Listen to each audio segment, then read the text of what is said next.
for normal people. For the hair-bleaching, non-secondhand clothes-wearing kids who spend their allowance downloading ringtones. For teenagers too scared to smile at strangers with music made from market research in their headphones. For university students getting degrees in who they're supposed to be and what they're supposed to own. Covering themselves up down to the foundation of their foundation-covered bones because they're scared to be alone. Basically, anyone who's ever been called a human clone, but is actually nothing like the controversial scientific breakthrough the metaphor would suggest because they're obsessed with not being unknown. Because apparently people fear the unknown, and if people fear you, you won't have friends, so you'll be depressed, and as much as you pretend you're not, by then everyone will have guessed that you're weird, and they'll think that you're possessed or something, when really you're just trying to protest against having to dress to blend with the rest of the crowd. And if you intended to spend your life surrounded by identical best friends, that's pretty much where the world ends for you, which would suck. Except, it's not true, because weird people are interesting. Like shiny objects in empty rooms, they capture attention and light up the gloom for everyone else who spent their life dead bored from being ignored by themselves, devising ways to become someone else. Because all of us are brought up believing that strangeness is some kind of sin we all possess. And rather than confess to it, we find ways to express less of it, fitting into pre-shaped spaces, replacing our faces with reflections, erasing all traces of connections with our own minds. Our hearts get locked out of our rib cages, so we start to see places and days like stages for plays about nothing, thinking we're all supposed to know which lines to say when, which emotions to fake and exits to take into the next scene, reading scripts out without knowing what they mean, rather than writing our own and facing the ultimate unknown of who we are. But I really can't blame people for choosing this lie, because sometimes I'm the same. Everyone tries to find themselves, but it's hard, because we all put our hearts away on shelves before we even understood why. And only the strangeness of strangers gives us the will to pry open our chests and refill our brains with whatever we find there, to let our minds shatter and fill up the cracks with crazy. Because the term socially acceptable becomes a bit hazy when you discover just how amazingly interesting you are.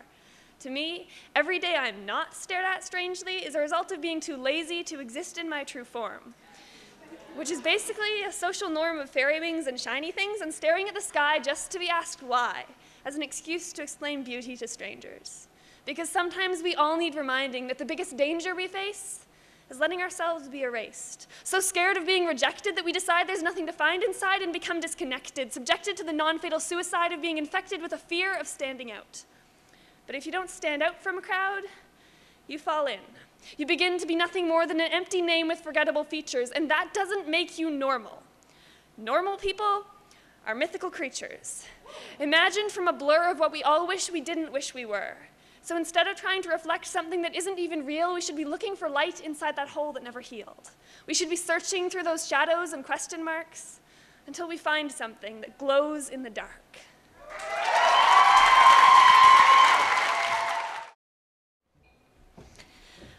I miss the ocean. I've known people who died and others who almost didn't survive, but I've dreamed of the ocean more times than I've cried for any of them. It's not that I don't care. I just got told to move on. So I moved towards something that would never be gone, because people leave forever, but the sea's just far away. It's never still and never will be and will always stay. It doesn't miss me, but that's fine. That means I'm not missing anything while I'm gone. I can change all I like and will never see things differently. That makes it easy to love unconditionally. I don't fear hearing something to make my love falter or regret things I never said to the water.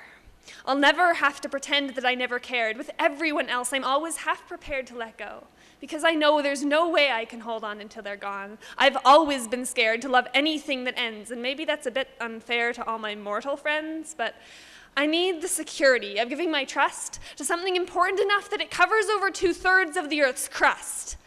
That's a lot more than any of us are responsible for, but the ocean seems to bear it. So when I'm feeling depressingly existential, it's probably willing to share it just to experience being inconsequential. I know.